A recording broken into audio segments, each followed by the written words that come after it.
We have asked HEIC to come down, that stands for Hospital Epidemiology Infection Control for the hospital, to come down, go over some Ebola preparedness training with us, as well as go over some of our PPE that we have here for you. So basically what happens right now is that, and they'll go over all this in the slide with you, but just to kind of reiterate that if a patient presents, suspect Ebola patient presents in the hospital, the samples will not be coming to the core lab. They will be going to the microbiology BSL-3 lab. So we shouldn't be getting them. But in the event, if there's a breach in protocol, perhaps maybe the patient wasn't forthright in answering some of the questions, in the event that there's a breach and a sample does end up in the core lab, what do? We kind of go into what's called a cleanup mode. And so that's why we have additional different PPE than your standard PPE that you wear right now. Your standard PPE, which is your white lab coat, as long as it is buttoned up, your gloves are on, and you're wearing it properly, is sufficient according to the guidelines to handle any specimens. However, if a suspect patient comes and you have to stop testing, decontaminate, clean, we want you to change out of your non-disposable white gown coat into a disposable PPE coat and gloves and shield and face mask. These items are available on the cart in the rear of the core lab by the Clean Hand Station. This cart is not only for just suspect Ebola patient samples, it's there now for any extra PPE. So somebody just asked if they could grab a face shield because they needed it for a different part of the lab just right now. And I said, yeah, it's here for any reason. If you are sick and you want a face mask, go ahead and take it off of the cart. So this is additional PPE that's available, not just for Ebola, cleanup, but it's there all the time. And with that, I'll introduce you to Bree and Jolie from HEIC, and they're going to go over any of the presentation and any questions you can ask. It's very informal, and I'll kind of help them along if there's anything they talk about that I want to elaborate a little bit more on about the lab as they touch base with it. We are in the middle of writing procedures, administration, supervisors, in preparation with communication. What if this does happen? That's almost finalized, working with, collaborating with HEIC and our department. So there are a bunch of procedures that we're working on. And on top of this, we also have a Ebola preparedness communication board in the center of the lab, walking into customer service on the right, that is for nothing but Ebola preparedness and communication. So we'll be using that board as well. So I'll let them get started. Great, so I'm Bria and this is Julie. We're from HEIC. If you ever need to contact us, it's our pager number and our office number. We are one of the groups in the hospital for staff 24 hours a day. So someone always has the emergency pager. If you ever forget, it's on your Hopkins on alert badge. Both of our numbers are telephone number and our pager number. If you don't have one of these, you can pick these up from the pager or the badge office. So we're starting by going over the My Learning video that's available. It's mostly focused on those who are giving clinical care. So some areas will kind of breeze through a little bit that don't apply. But it gives just kind of a good background as to what's going on with Ebola and what our preparedness efforts have been here in the hospital. So we're gonna just kind of go through it.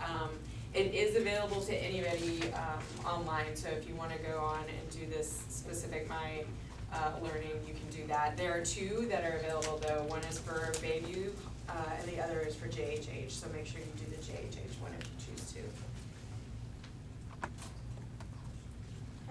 So a patient comes into the ED with a high fever, nausea and vomiting, just returned from a trip to Liberia. Would you know what to do? You guys won't be up doing this ED kind of stuff, but we're just going to go through it, and by the end of this presentation you should have a good idea of what's being done upstairs and your role in what's being done upstairs. Okay. So just to tell you guys a little bit about Ebola, a bit of background is Ebola virus. It used to be called Ebola hemorrhagic fever. So it's a virus that enters the human population via infected wild animals. It's severe, often fatal. There is no vaccine. Standard treatment is limited to supportive therapy. So just really a lot of fluid electrolyte replacement is all that we can do at this point. The mode of transmission for Ebola is through direct contact with blood or bodily fluids of an infected symptomatic person, or contact with objects such as needles that have been contaminated with these secretions.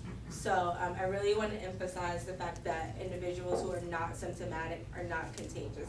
That is our saving grace with Ebola. I know you guys have heard about the physician that came back from treating the patients in Africa, and he went bowling and down the subway and everything. So the great thing about that, if there is any great thing, is that he was not symptomatic, so those people are not considered exposed. Okay. So the signs and symptoms that we are looking for are fever, headache, stomach pain, diarrhea, nausea and vomiting, abnormal bleeding, also joint muscle aches, weakness, and lack of appetite. There are several Ebola strains that are out there. This particular one, we are not seeing a lot of hemorrhaging. So you aren't seeing a lot of abnormal bleeding, it's less than 10%. And the general range for Ebola incubation period is 2 to 21 days, but for this specific strain, we're seeing an average of 8 to 10 days. So we are seeing symptomatic people sooner, which is helping us to identify them sooner with this particular strain. Any questions on this slide? I've been hearing on the news they want extended incubation to 42 days. So you're probably hearing about the criteria to declare the outbreak over. And so, like Nigeria, they had one person, they had to wait 21-day period, so 42 days total before the World Health Organization declared Nigeria Ebola free. So it's probably what you're hearing. So what we're looking for are people that have had travel in the past 21 days to Sierra Leone, Guinea, Liberia, Democratic Republic of Congo. So that Democratic Republic of Congo is seeing a separate outbreak from the outbreak that's currently going on in West Africa. And as you can see, Nigeria and Senegal have dropped off of this list, and it's because they have reached that 42-day period, which they have not had any cases. So those two places are considered Ebola free.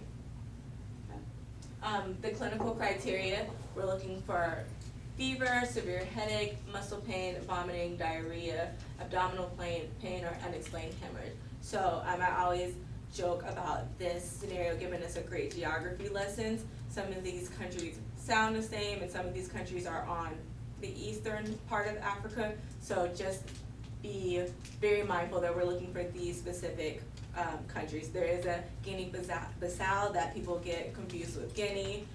So these are the countries that we're looking for, and it's constantly changing. If there is an outbreak in another country or we see cases in other countries, we will add it to this. So this particular screening is taking place in all of the EDs.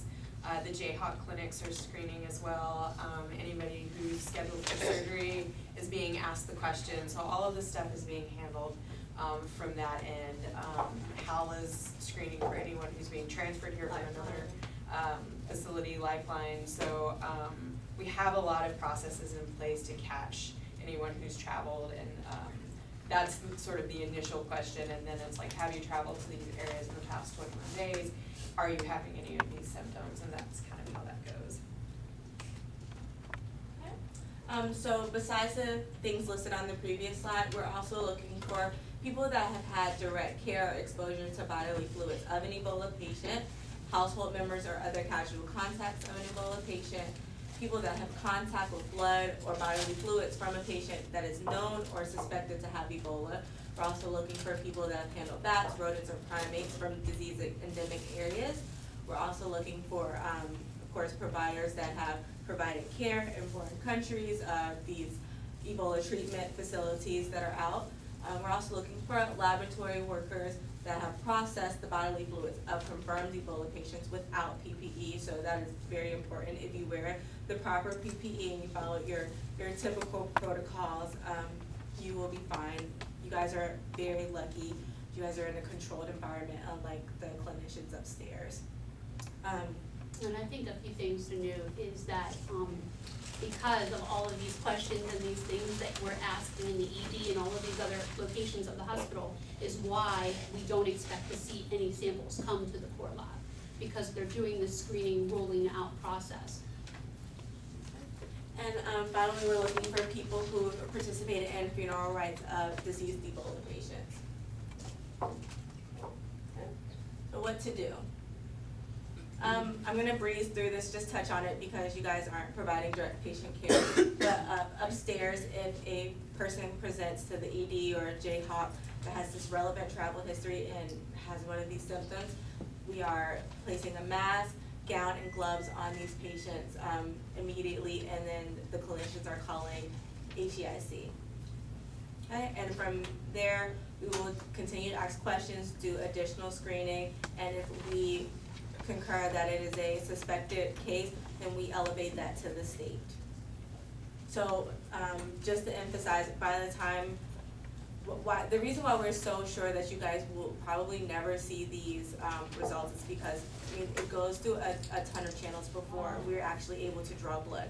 So we don't have the authority to draw blood on a suspected Ebola patient without the state's permission. So it goes through the clinicians, it goes through HEIC, it goes through the state, sure it goes to the Secretary of Health for the state, and we get permission. So it's nothing that's gonna happen blindly. But if somebody lies, then what? Well, if someone lies, it's obviously one of those things that we can't control, but honestly, people have been very forthright in telling us. We've had people, we had a lady that traveled there for work, and she actually called the ED before and said, hey, I traveled to these countries, I'm coming in. So people have been very forthright. It's the first thing that they say when they come in. We also have different people asking. You have your check-in desk asking, you have the clinicians asking, so it's not just a one-time thing. There are multiple people asking the same questions. And keep in mind, if they do lie, which is one way that a breach in protocol could occur, that is what they're going to discuss. The particular PPE that you would don, not your current PPE, and we'll get to that at the end, just in case there is a breach of protocol, which is why we ask them to come down in the event that we know that could happen. We hope it doesn't, but if it does, we're prepared, and that's why we have this, and that is why that procedure's being written at this time, to go over those different things. And these people are really sick. I mean, they want our help. They don't want to lie. They want to get the health care, so. Okay, so this is the contact precaution sign. We're gonna go to droplet. And one more thing before we go on, I don't know if we mentioned it or not, but you were saying that the limited testing menu, and you would call the state and get the menu that they would need tested. So if the samples do come down, because I know we talked about it in the prior class, they have to be carried a specific way, right? Yeah. So, you wanna talk about that? Yeah, I think we're going to that. Okay. So this is droplet precaution. This is important for you guys because these are the precautions that you guys are gonna take if by some crazy reason a sample does end up down here, and we don't know till after. So you guys will be in your traditional yellow gown. You guys will be actually double gloved in orange, the orange nitrile gloves. We don't have them right now, but so we're gonna do a demonstration later using these. And you guys will have a face shield, or face mask with a face shield. So this is the precautions that you guys are gonna use. Okay. So again, breezing through this, but basically what I talked about earlier, this is what we call a suspected patient, someone who has that relevant travel history, someone who has one of those exposures that long lists are listed, or someone who has the travel history and the symptoms. So I'm gonna skip through this, but this basically says that the CDC recommends droplet in contact. A lot of people have the misconception that Ebola is an airborne disease. It's not. The only reason that people upstairs are wearing PAPRs is because it does give you extra coverage. It's not, we're not doing it because it's an airborne disease, we're doing it because you literally do not have any exposed skin while you're in the PAPR. Okay. So this is an example of the PPE that the clinicians and people are wearing upstairs. And I'll skip and go straight to the picture. So it basically consists of disposable scrubs, the extra long PAPR hood, of course the PAPR battery pack, 2 double high cuff surgical gloves, and we're not wearing them because they're sterile, we're just wearing them just because the cuff comes up a little bit higher. It's just an added level of protection, and leg and foot coverings. So you may see this upstairs, we're doing a lot of training. We do not currently have a rule out, we are doing a lot of training, so if you see this, do not be alarmed. I have a question. What about the phlebotomists, are they also being trained like that? So, you guys have all lucked out. We are not allowing phlebotomists to draw blood. The nurses will do it. Nutrition lucked out too. They will not be delivering the trays. Basically, all roles will be put on the nurses. So the nurses will be doing everything. There'll be phlebotomy, there'll be nutrition, there'll be EBS. And that's just to limit the amount of people that we have going into those rooms.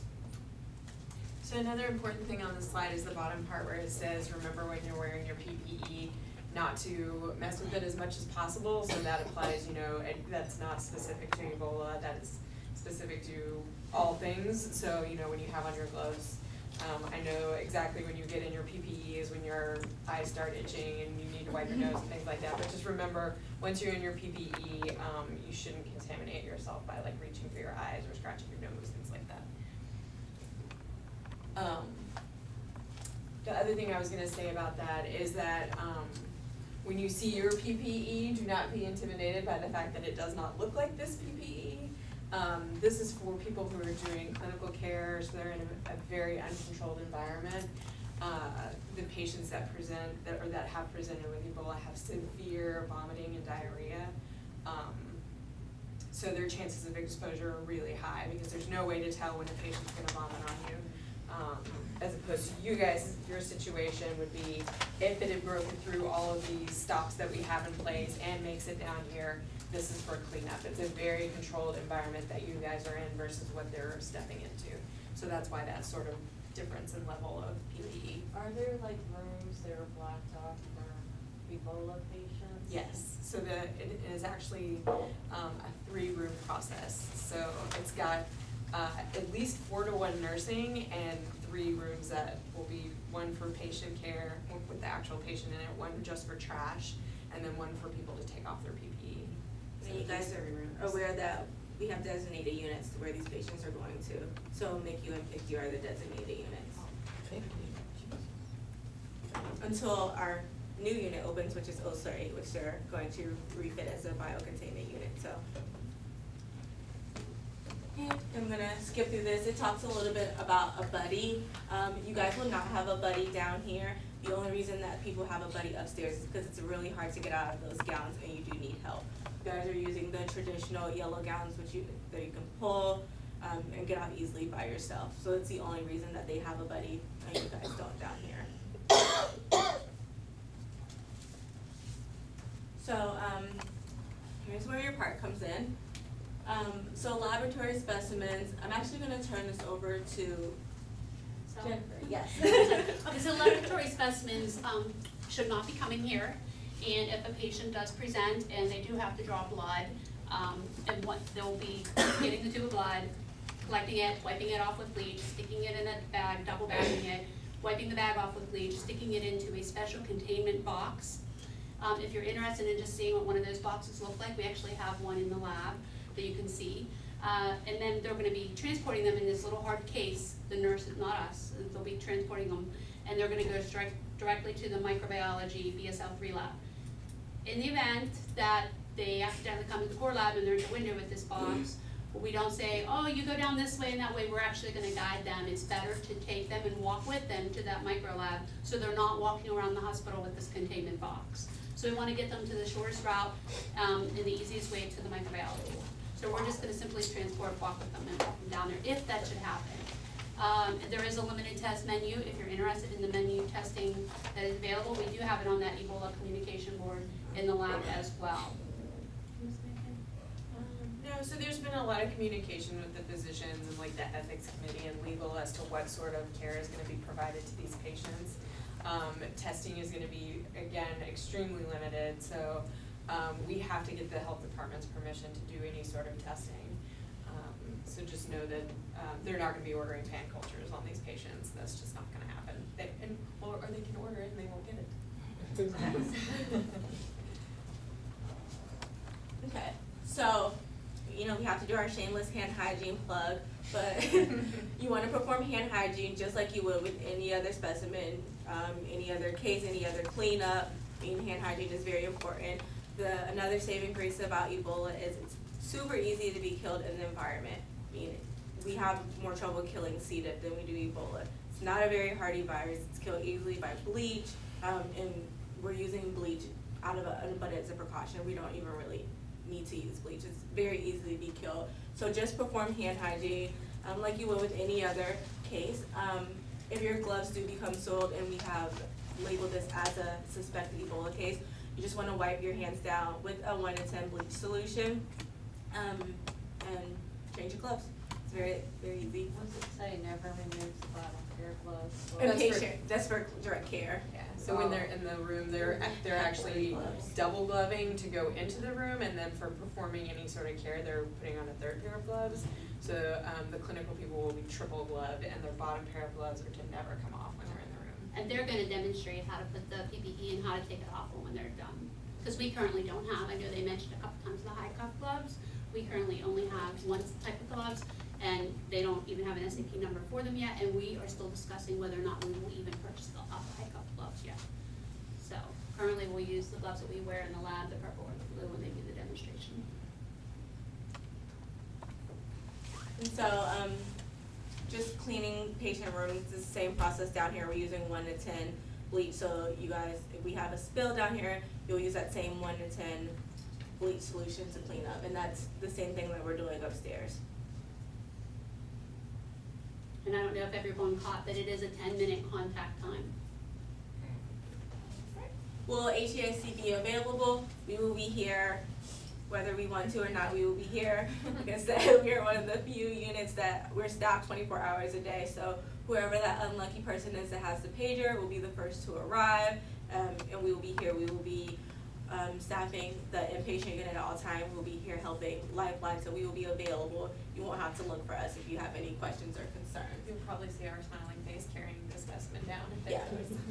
So direct me to the right place, because I won't know where to go.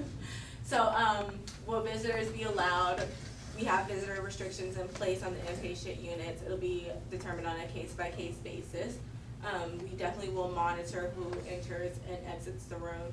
It will be guarded by security 24 hours a day. You do not have to worry about accidentally walking into a suspected Ebola patient's room. You will know, you will probably have to go through 5 or 6 layers of security, to go in, so.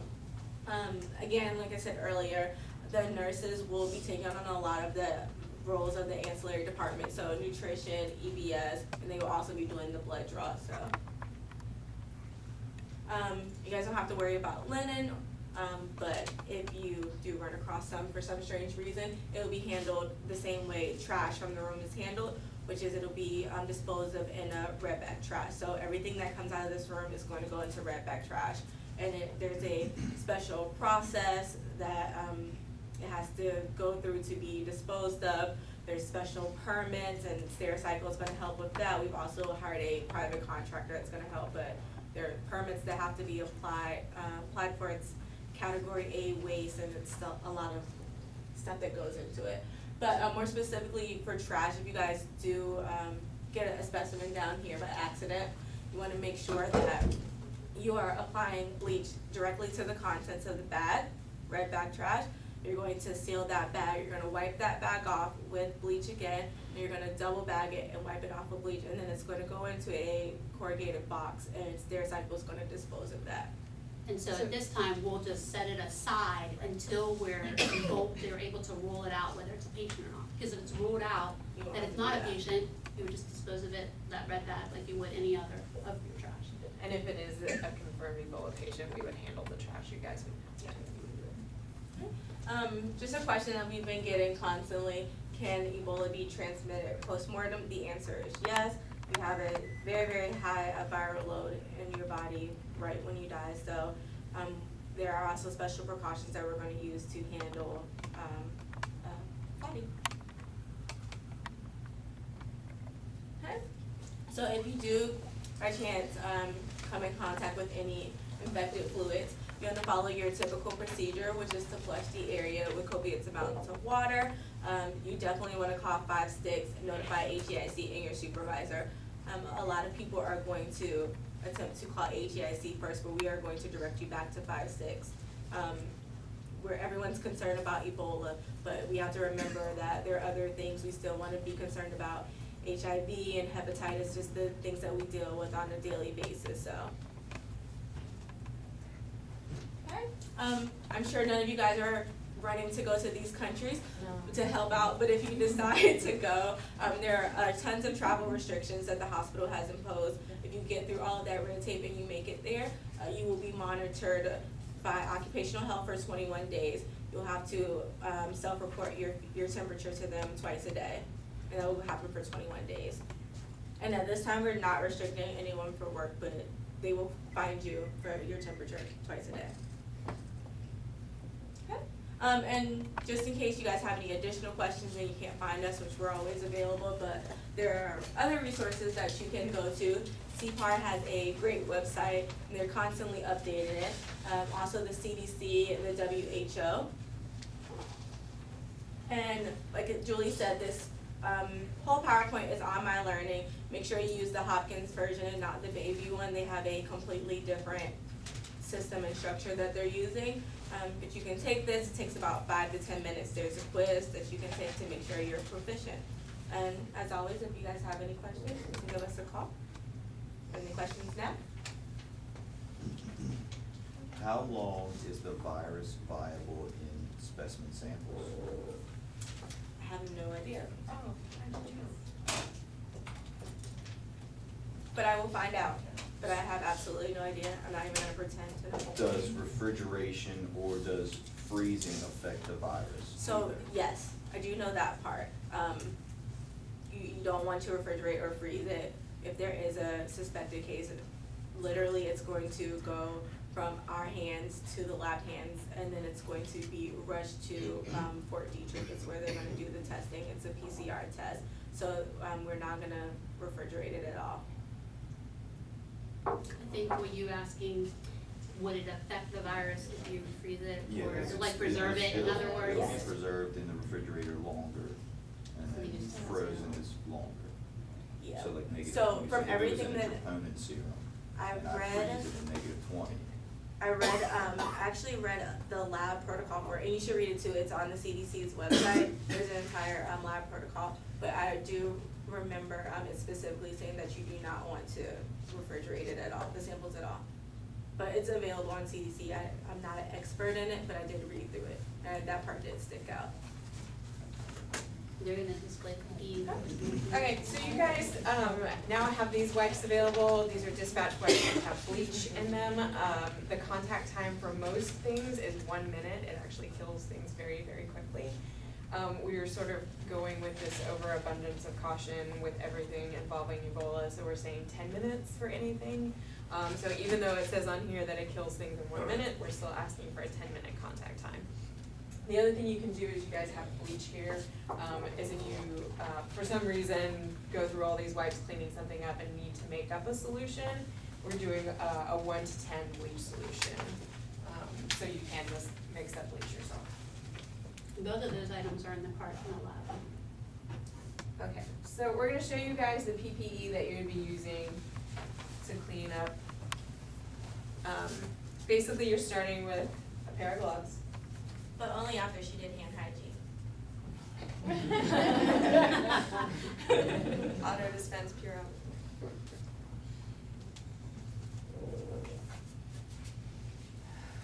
So first set of gloves. These are your gowns. And fold. And we'll see.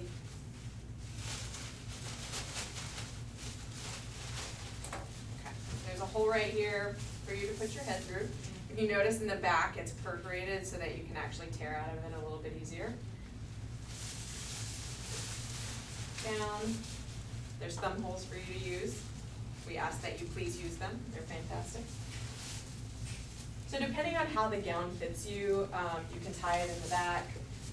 The strings are really long for me, so I prefer to loop it around and tie it in the front so it ties a little tighter. You don't wanna not tie it, and you don't wanna tie it so loosely that it's gonna fall off of you.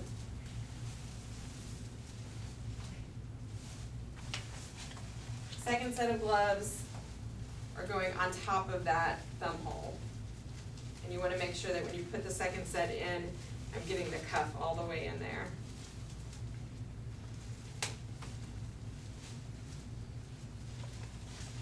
So there's no skin exposure.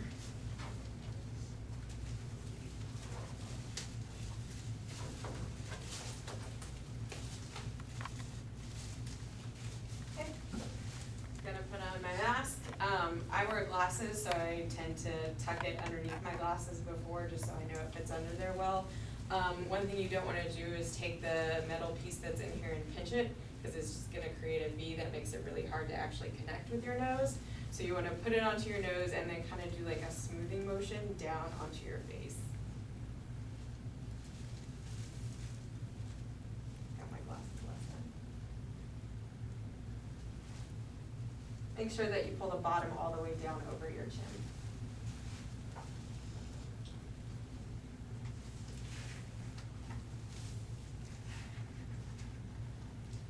All right, Pfizer, ready to go to the beach? Okay, so I'm just gonna take this down so you guys can hear me. One thing that, if you were cleaning up anything where like we knew that this patient had Ebola and we're now doing like a cleanup of the area, you'd probably wanna have a second person check you out before you go clean up. So now I've got my PPE on, and ask my buddy, you know, do I look good? Am I covered? Do I look like I'm ready to go? Just for, you know, an extra precaution, someone to look over you. What about your neck? Your neck is open, it's exposed. Right. So, again, the idea being that like, I'm gonna be cleaning and wiping things down, there's no chance of something like splashing up on me on my neck. Very, very slim. Yeah, that's just kind of, and the thing to remember also is like the more PPE that you put on, the more you have to get off. And that's And where like, it's dangerous. yeah, taking your PPE off is where the real risk of like contamination is, cause that's where people get, you know, like, it's hot in this right now, and like, the more stuff you put on, the faster you're trying to get out of it, and that's when people get exposed. So, okay. Great, so Julie has by some strange twist of fate, a sample has made it down here. It was suspected Ebola patient, it spilled, Julie has cleaned it up now, she's ready to get out of her PPE. So the first thing she's gonna do, you don't, you have that now. Yeah, I just. Okay, so the first thing she's gonna do, after she's cleaned up the sample, is she's going to take either a bleach wipe, or she's gonna use the automatic Purell dispenser, and she's going to clean her hands. And we know currently that we do not have automatic Purell dispensers in the lab. We have the ones where you push your hand. However, HEIC is going to contact EBC and get us to ones that are on a stand that you've seen like at the entry of the hospital for the lab in the event that this would ever have to happen. If it does happen before you get your stand, you just use the bleach wipes on your gloves. We'll worry about disinfecting, we'll chucking this later, so she's performing hand hygiene, so now she's gonna take her gloves off. Some people in the other session talked about the beak method. You can use that. Julie and I, our stance on removing your gloves is whatever is more comfortable for you. We don't wanna teach you a new method and then you end up contaminating yourself. So if you have a method in which you can get your gloves off without contaminating yourself, then go with that method. Don't try to learn something new just for this. Okay, so the method that we do promote is one of the CDC's method. You basically hold your thumb up to the sky and you pinch, okay? And she's gonna slide that glove down very slow, very controlled, until her hand is completely out of it. She's gonna ball it up in the other hand, okay? And she's gonna use two of these now clean fingers to slip it under and roll it in. Again, very slow, very controlled. They call that the beak method.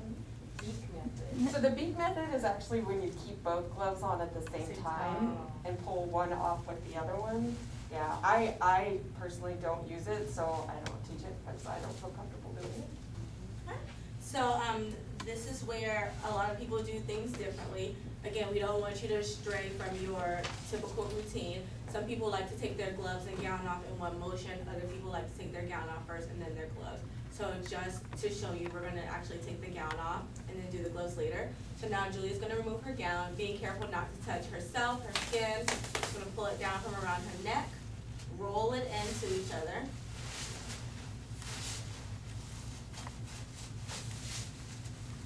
Get her hands completely out, and then she's gonna snap it from around her waist and continue to roll it in. Just be careful to touch the inside of the gown. That is the area that is not contaminated. Okay. Alright, and at this point, she's gonna perform hand hygiene again. And she's gonna remove these gloves using the same method.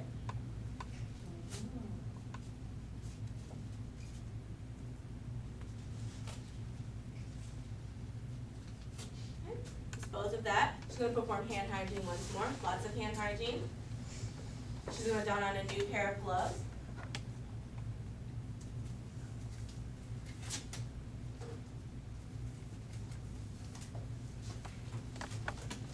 Okay, and she's gonna remove her face shield. She's gonna be careful to grab in the back. Don't wanna grab the front. Again, that's the most contaminated area. She's gonna pull it slowly forward. Do not snap the mask. Do not let it fling back. That is very important. So that's the part where people, get themselves contaminated. So everything is very slow and very controlled. Okay? Perform hand hygiene. Take these gloves off. Okay? And then she's gonna take her face mask off, grabbing from behind the ears. Again, you do not wanna grab in the front. You did. And now you're rewrapping. There you go. What did you do?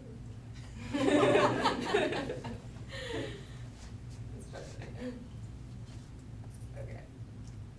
So grabbing behind the ears, coming straight off into the trash. Hand hygiene. And at this point, like I said, Ebola is not a very hardy virus, but at this point, I would encourage you to wash your hands. You're completely out of your PPE. I would encourage you to wash your hands with soap and water as opposed to using the Purell again. Does anyone have any questions? About Ebola, about our hospital's procedures, about anything? There is one thing that we didn't discuss, just to bring up, that we did talk about isolating the red bag aside, but you wanna do the same thing for the samples, and in the procedure that we're talking about, that's still being written, where we talk about stop testing, one of the things we wanna do is take the samples and isolate them.